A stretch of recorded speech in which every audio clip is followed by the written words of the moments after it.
एक समय की बात है, भगवान बुद्ध गांव में एक धर्म सभा को संबोधित कर रहे थे। लोग अपनी विभिन्न परेशानियों को लेकर उनके पास जाते थे और उसका हल पाकर खुशीपूर्वक वहां से लौटते थे। उसी गांव के सड़क के किनारे एक गरीब व्यक्ति बैठा रहता था तथा महात्मा बुद्ध के उपदेश शिविर में आने जाने वाले लोगों को देखता रहता था।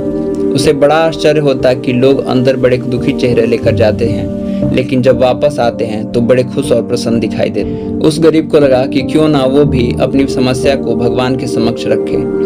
मन में यह विचार कर वह महात्मा बुद्ध के पास पहुंचा। उसने देखा कि लोग पंक्तिबद्ध खड़े अपनी समस्या को बता रहे हैं। जब उसकी बारी आई तो उसने सबसे पहले महात्मा बुद्ध को प्रणाम किया और फिर कहा, भगवान, इस गांव में लगभग सभी लोग खुश और समृद्ध हैं, फिर भी मैं क्यों दुखी हूँ?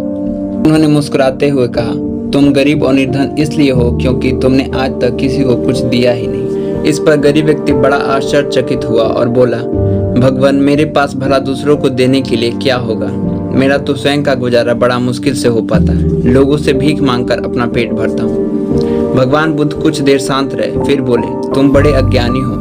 औरों के साथ बांटने के लिए ईश्वर ने तुम्हें बहुत कुछ दिया, मुस्कुराहट दी है जिससे तुम लोगों में आशा का संचार कर सकते हो, मुख दिया है ताकि लोगों से दो मीठे शब्द बोल सको, उनकी प्रशंसा कर सको, दो हाथ दिए हैं जिससे लोगों की मदद कर सको। ईश्वर ने जिसको ये तीन चीजें दी हैं वह कभी गरीब और निर्धन हो ही नहीं सकता। निर्धनता का विचार आदमी के मन में होता है, यह तो एक भ्रम है, इसे निकाल दो।